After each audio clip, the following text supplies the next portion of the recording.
My name is Todd. I'm a grateful believer in Christ. I've been sober for 17 years, and it still feels like yesterday was the first time I came to a room like this. Right? I can still remember it.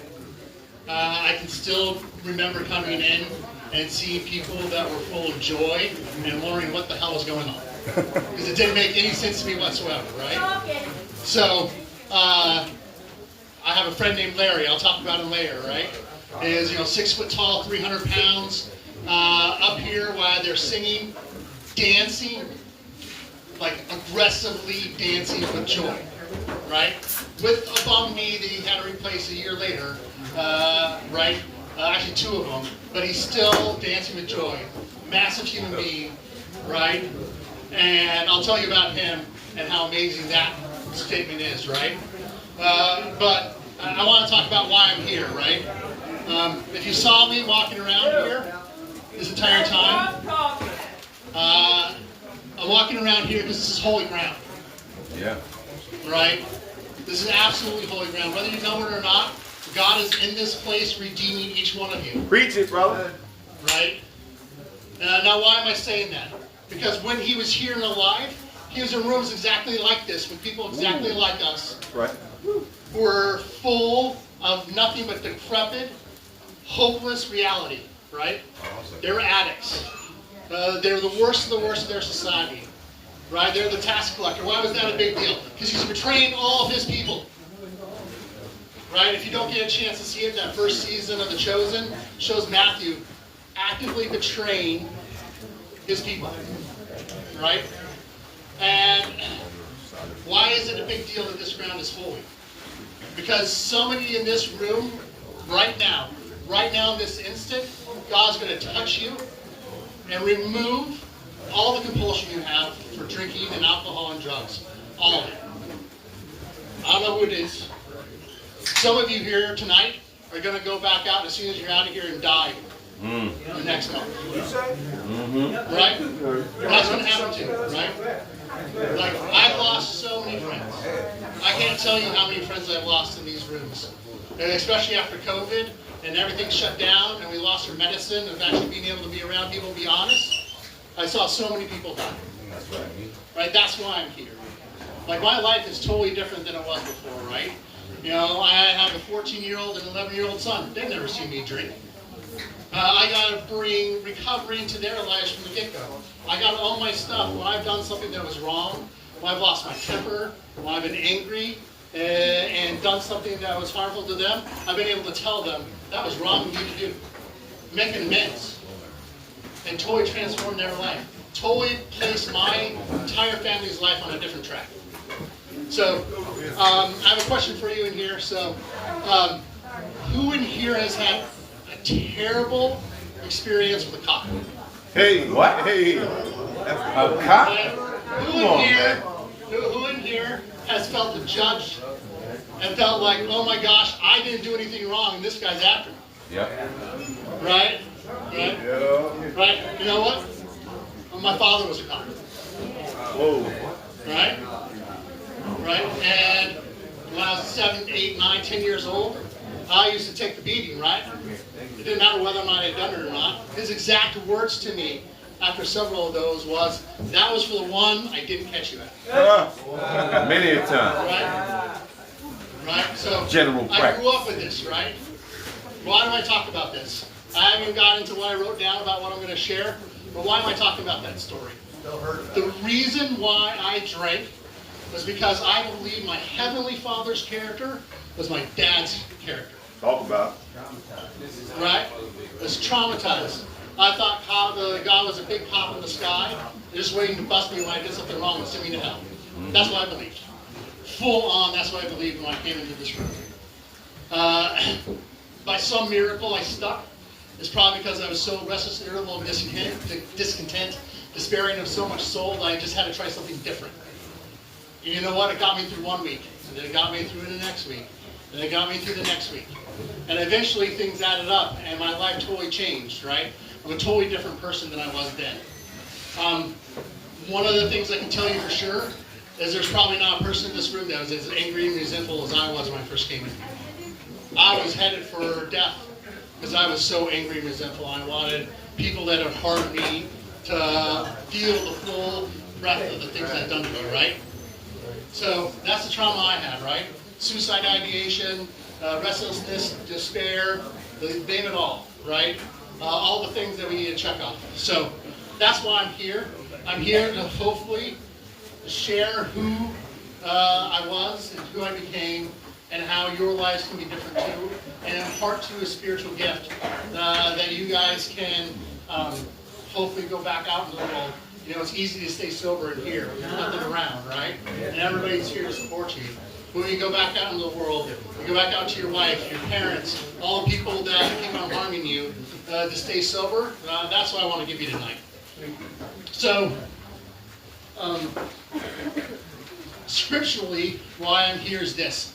This comes from the Message version of the Bible. It's not the exact translation, but man, it speaks to me a lot because I don't understand words that great. I don't really remember stuff that great, but this is it. So it is from 2 Corinthians, the first chapter, 3-5. All praise to God the Father and our Master Jesus, the Messiah, Father of all mercy, God of all healing counsel.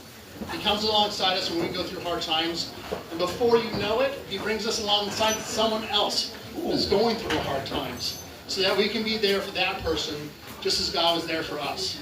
We have plenty of hard times that come from following the Messiah, but no more so than the good times of his healing comfort. We get a full measure of that too. So scripturally, that's why I was here, because a bunch of men surrounded me and helped me get sane. And I try to do the same thing as much as I can to people all the time, as much as I possibly can. So, I'm not sure if you guys have heard this story. It's been around sobriety for a really long time, and it goes like this. One day there was a man coming down the street, and he fell in a hole. Yeah. Tell it. Right? Tell that one. Right? That's the one. Yeah. Right? He fell in a hole. A cop comes along and says it's illegal to be down in that hole. Gives him a ticket. Right? The mayor comes along and says it's illegal to be down in that hole. I'm going to go pass more laws and make sure you don't fall in that hole. Right? The preacher comes along and says it's sinful to be in that hole. How dare you be there? You know, get out.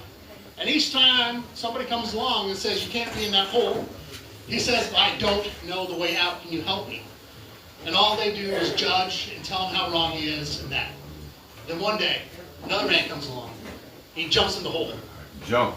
Thank God. And the guy's like, why did you jump in the hole? It's illegal to be here. Why are you here? And he's like, well, I fell in the hole last week and I found my way out. Let me show you the way out. There it is. Now, I'm not going to tell you that my way is the only way. Because I'm not that wise, right? I just know that this is the way out that works for me, right? So, with that, let's get into the steps.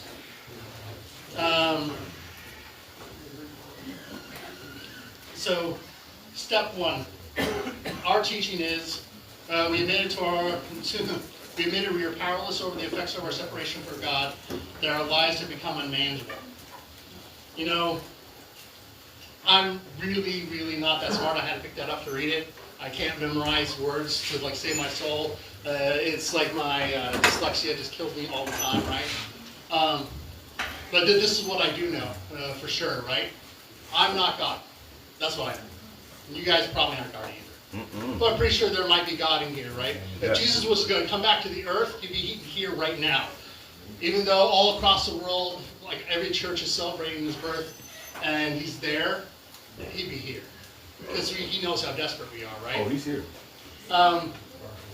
So, by the meaning of, like, I'm not God.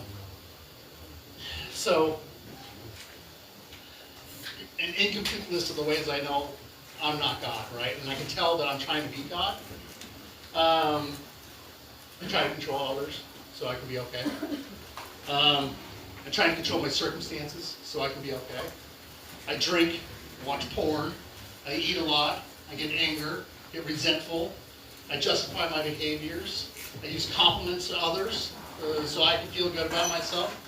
I try to manipulate other people's feelings. I lie, I hide. And then you know what happens? I feel the miracle of being restless, irritable, discontent. hurting, exhausted, angry, resentful.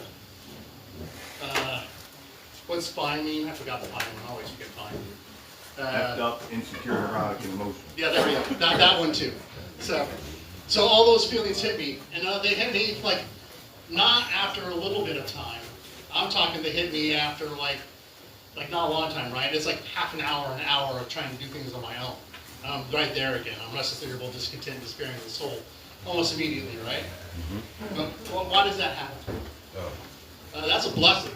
That isn't a curse. It's a blessing because then I get to go back to the 2 Corinthians again. This is 8 through 10.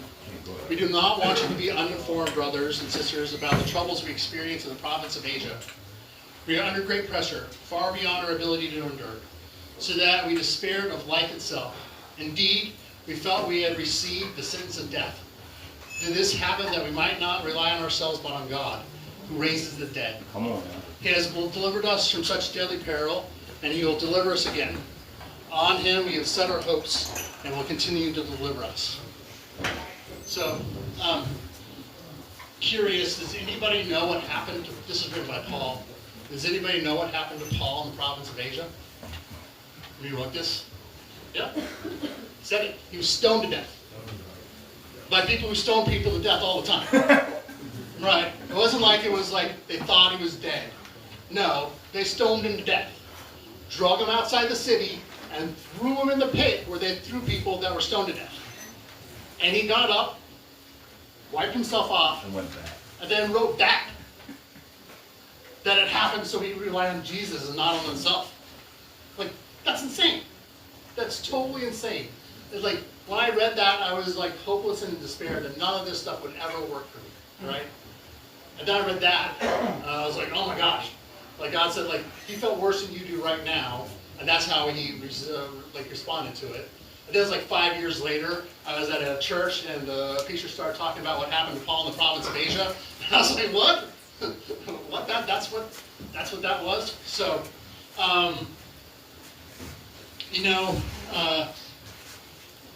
getting back to the step, I just really can't ever remember the first step, right? I can never remember the full one, right? So it became just a mantra for me. That's 2 words. I can't. Right? I can't deal with the situation. So, yeah, I'll get to that next story in a second.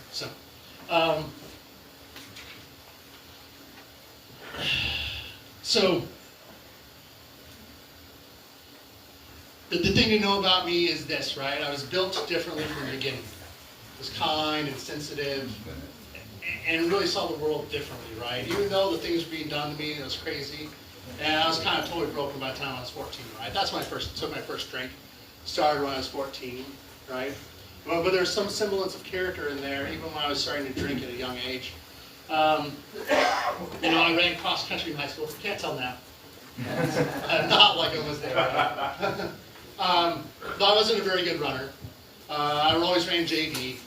And what I would do is this, I would memorize the place that was the hardest place in the run, and then go out there and cheer everybody on, the place where nobody was at, up the big hill, and you just wanted to quit. And that's all you wanted to do is quit. Right? That's why I'm here. So I want to cheer you on. Right? Even the people way in the back that don't want to be seen, right? Because that's where I always sat. Right? Because I'm a wallflower, I don't want to be seen. It's an absolute miracle I'm up here, right? Because I don't want to be seen. I don't want anybody to notice who I am. I want to be off in the corner where nobody can see or recognize me at all. Because that was a safe place when I was a kid, right? The proverb, I learned the proverb from the Japanese proverb, the nail that stands up will get hammered down, when I was like 8, right? Because that's what my life was like. It was like, whoever was the one who stood out was the one who got it, right? And so that's what I believed for a really long time. The only reason why I get to do this is because God tells me to do this stuff, not because I want to, right? But God consistently tells me to come up and talk about stuff. So, one of the things I want you to walk away from tonight is a peace that surpasses all understanding. Right? I pray for each one of you that by the time you get out of here, a peace comes over you that surpasses all understanding. Because that's a miracle that happened to me. So, the second part of this, right? Talk about I can't.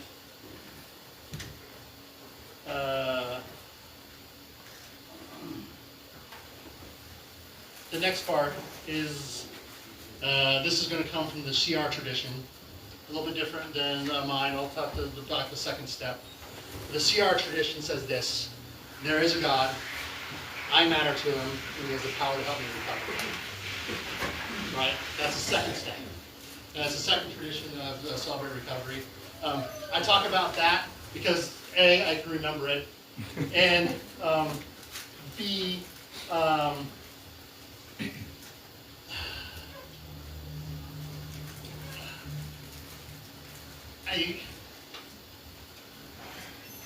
there's a lot of things that have happened in this world where people come in and they preach or talk, and all they care about is you making the choice to follow after Christ, right? And they never go after the nuances of everything, right? Like, it's really hard for us to believe that we're not God, right? Our drinking, all the things we do to control our lives so we can have sanity in our lives, right? It's really hard. And the second part is to even believe that there is a God, because the world says there's not, right? The world says that we're all little gods, and we should go do all the hedonistic things we want to do and have pleasure because there's nothing after this, right? That's what the world says. Well, that's what a bunch of French philosophers who told the world to think that way said right around 1920. But everybody kind of took a hold of it because all the rich people wanted to control us. But I don't want to go into all that because that's just kind of crazy, insane. I don't need to go into there, right? But here's the thing, the scripture doesn't say that, right? The scripture says that we're holy and blessed children of Christ, right? We're children. And we should be protected. So, as I came to this understanding, right, that there is a God and that he cares for me, men started talking to me and telling me that I was confused, right? That I was confusing my Heavenly Father's character with my earthly father character, right? And went along for about 2 years and then relapsed. I was just so angry and resentful. And I was bound and determined I was never going to forgive my dad, right? Never going to forgive him, right? And so, my friend Larry, the guy I talked about earlier, big giant Larry, right? Sits me down and starts talking to me. And just to give you this little trigger warning, this is going to be tough, right? What he tells me, right? So he sits down and tells me about how he stayed sober after his daughter was murdered. Dang. Right? Tough. His daughter was murdered. They didn't know who did it for a really long time. Right? He talked about all the things. He sat down and showed me his journal about all the misery and suffering he was in. He showed me the journal part where 6 months later he said it was the first time he saw the sun. Right? And he ends up forgiving the guy before they even know it. Before they even knew what was going on. Right? Before they knew who the person was who committed the crime. Then he tells me this amazing story, right? His sponsor at the time took him down to a support group. It was a support group for a bunch of parents who all lost their children in kindergarten to a really terrible bus crash. That was the bus driver's fault. There's about 20 kids, there's about 40 people in there. They get done, and he walks back out. And he's like, do you see that like half of those people look like they're 80, 90 years old, decrepit, barely walk, and just like look just totally destroyed. And the other half of them look like a young 50, full of life. He's like, they're all the same age. The 50% that look like they're 80 and dying, those are all the ones who can never forgive the person who did that crime. Right? And the people who were full of life and young 50, those ones were the ones that had found the power to forgive, right? Right? And I walked out of there, and I was like, okay, I'll let God judge my dad, and I'll just forgive him here, knowing that Christ will judge him at the end of the time.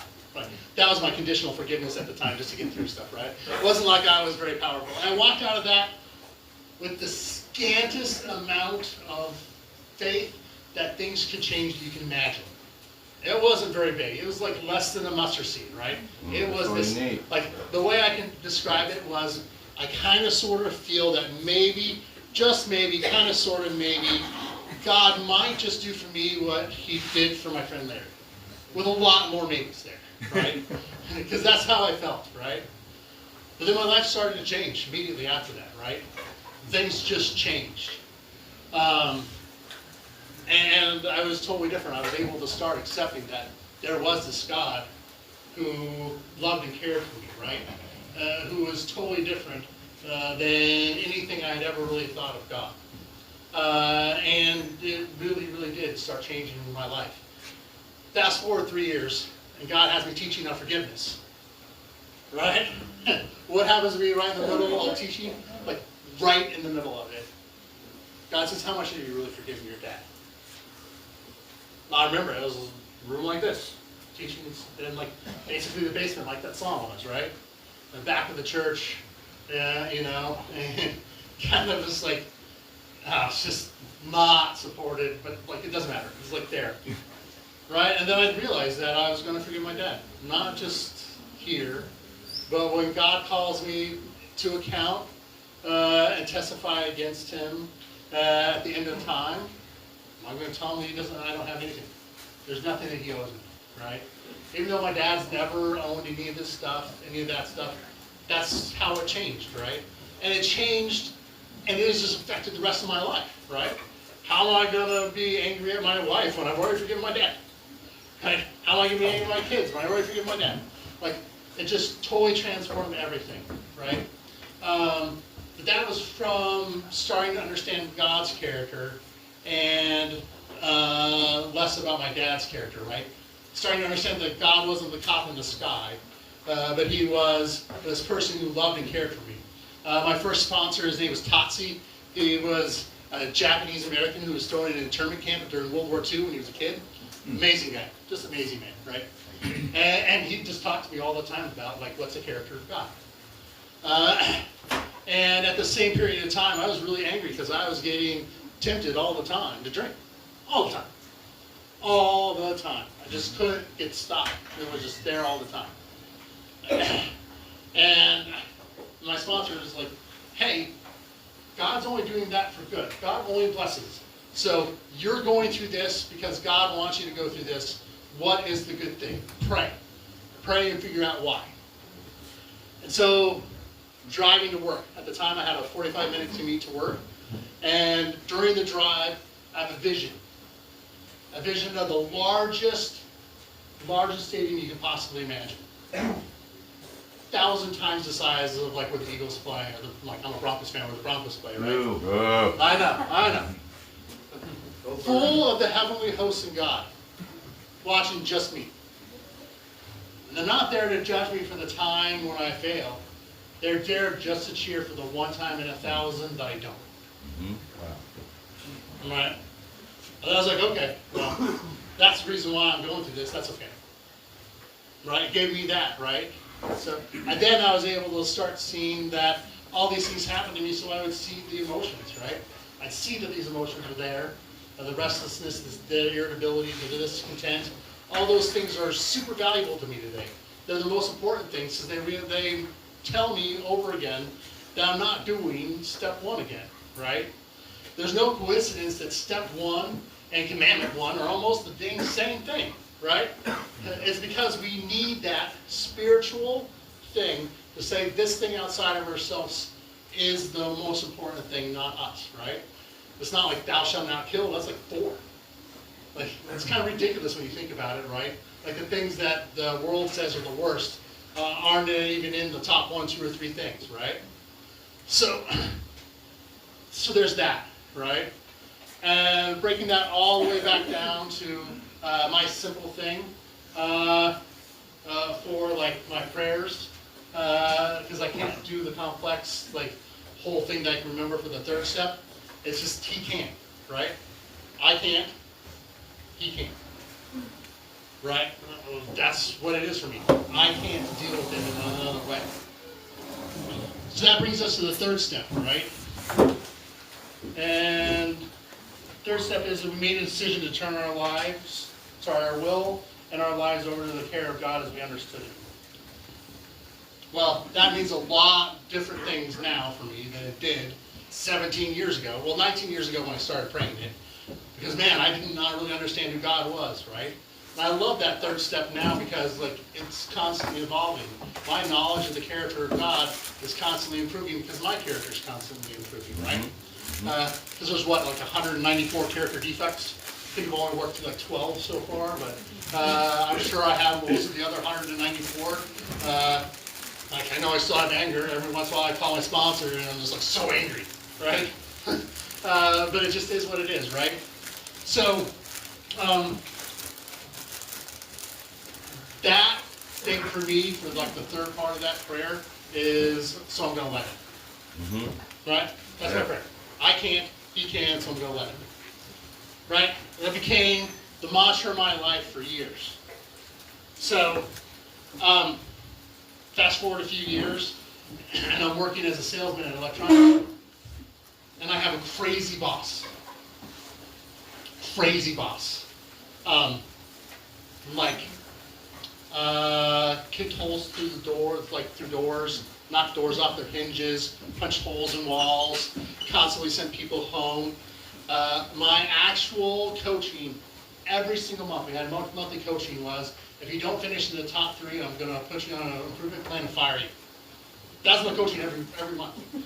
I, at the time, was the highest, most profitable salesperson for most of the time for that store and most of the time for the entire company. And that was my coaching every week. Like, virtually every week, and then sometimes there. But crazy guy. Walked around the store. It was a big giant store, probably the size of a football field. Just walking around like this. Like, motion creates emotion, right? That's how he was the entire time. Just crazy. So, one day I come into work. See a couple at the back, nobody's helping. So I go back and start talking to him. And in 10 minutes, I talk to him and make this big giant sale. And I walk up to try to start checking inventory and all of the electronics. My boss walks up and says, "You didn't go greet the person that came in the front door, go home." And I was like, okay, I'm just going to go make the sale because nobody else could talk to them and they want me to talk to them. So I just keep on making the sale. And about an hour later, I come up to him and ask for all the discounts and get everything ready so I could get them delivered and all that stuff. And at the end of it, he's like, "Why didn't you go home?" I was like, "Dude, I just wanted to make a sale." He's like, "That's what I need from you." Oh my God. Right? And why did I tell that story? Because the entire time I had to be through and I can't handle this. I know he can, so I'm going to let him. And that hour I had to say that prayer 1,000 times because every time he walked by, he'd be looking at me mad that I was still there. Right? And he did that all the time. So God blessed me by putting me in this place because I had to do that. I had exactly the same schedule as him. I spent no less than like 12 hours a day with him. And I probably said that prayer 100 times a day, 100 times an hour, right? 1,200 times a day, 50,000 times a month. It was just crazy, right? But God brought me freedom in that, right? And at the beginning of that, I couldn't handle people that were angry with me. I couldn't handle the disquiet. I couldn't handle any of that stuff, right? But then God changed my character. And I got changed, right? Why do I tell that story? Because next week, next month, 6 months from now, you're going to go into some situation, and God's going to place you with somebody that makes you mad. Okay. More mad than you can possibly imagine. And that person's going to be stuck in your life for a really long time. He's going to be stuck in your life until the character defect that God wants to remove is removed from you. Hi, baby. And then the guy's going to disappear Stop like it, that. man. I have so many people that happened to me, right? I had a guy in recovery meeting that's exactly the same. That was angry with me all the time. And would just come up and yell at me about like everything about recovery. And as soon as I stopped emotionally reacting to him, he stopped coming. There it is. Right? But that's going to happen to every one of you in this room. There's not a single one of you that's not going to have God bless you with a difficult circumstance, and the only way to get through it is for your character to improve. Teach that truth. Every single one of you is going to have that happen. So, since I know that's going to happen, and it's Christmas, I'm going to ask Lynn to pass these out. These are the prayers that got me, or close friends of mine, through the insanity of life. There's my little 3-step prayer in there. There's the full serenity prayer. Do you guys all know that there's 3 other stanzas? So this is the 2 other full stanzas to the serenity prayer? Yeah. Right? I learned it the hard way. You know, it's in there, right? It was originally written by a guy in was something like 1882. God, man, all those theologians in the 1800s are amazing, right? All right? And then there's like the stanza in the serenity prayer, right? Where it says, accepting hardship as a pathway to peace, right? Or this one, taking as Jesus did the sinful world as it is, not as I would have it. Right? Because that's my issue, right? I want the world to be a different place than it is. Right? So everything in there is something that either me or a close friend of mine has used to get through the toughest times of life. I wanted to give this to you so you guys have these prayers to get you through the time where you get angry at your wife, or angry at your boss, or angry at the circumstances you are in life, so that you have a spiritual gift to be able to grow and to have the blessings of the character change that I did. Because that's what's going to happen, right? As soon as you're in step 6 and 7, all you're going to be doing is dealing with your character defects, and it's going to get hard, right?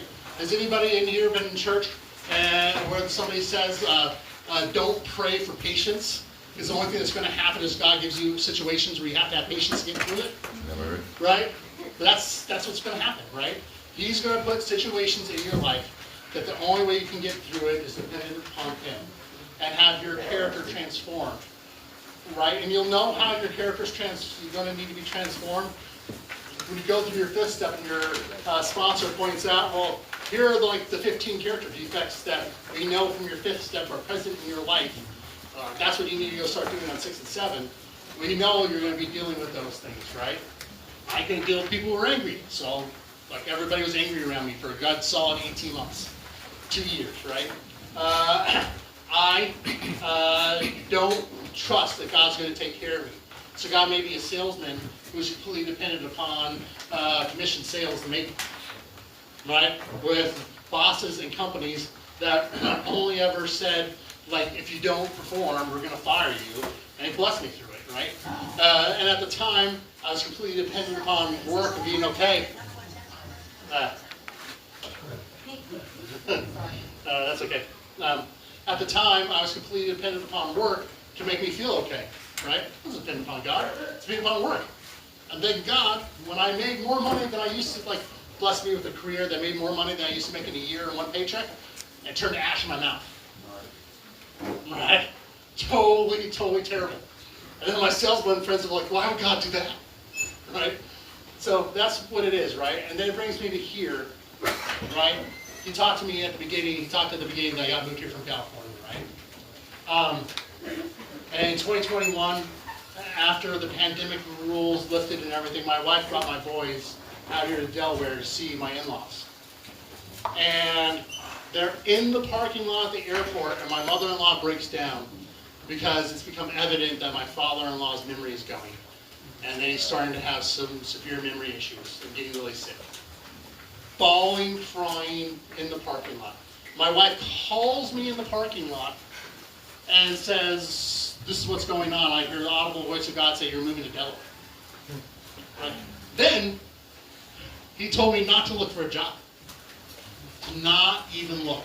Just move on faith. I get here. I asked a neighbor that's like 6 houses down from me to help me move in. And find out that he is a professor at the University of Delaware teaching cybersecurity. I'm like, well, might as well retool my career because I don't know what I'm doing. And I asked him like, oh, hey, how would I retool my career to do this? And he's like, oh, that's interesting and all, but I have a company I'd rather you become a part owner of and run this company and help me with it, right? Like, that was the first time God's ever said I got something for you, and I didn't have to wait like 10 years for it, right? So, that just happened like crazy, right?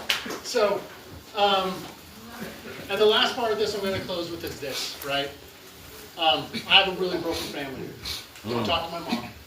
Don't talk to my dad. I talk to my dad a little, but it's nothing about anything real.